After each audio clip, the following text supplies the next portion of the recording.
বীরভদ্র কে ছিলেন জানেন? বীরভদ্র ছিলেন মহাদেবের রাগ এবং ক্রোধ থেকে জন্ম নেওয়া এক ভয়ঙ্কর রূপ।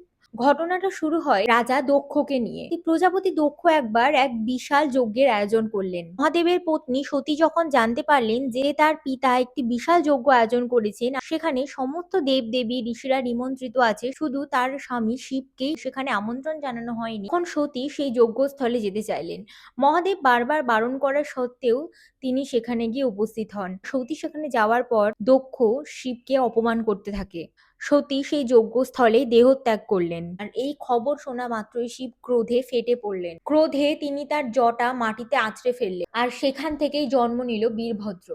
তার চোখে আগুন, হাতে অস্ত্র আর মনে শুধুই প্রতিশোধ। তিনি যজ্ঞস্থলে ঝড়ের মতো আছড়ে পড়লেন। রাজা দক্ষকে ধরে তিনি তার মাথা কেটে ফেললেন। পরে দেবতাদের অনুরোধে বীরভদ্র শান্ত হয় এবং দক্ষকে জীবিত করা হয় একটি ছাগলের মাথা দিয়ে।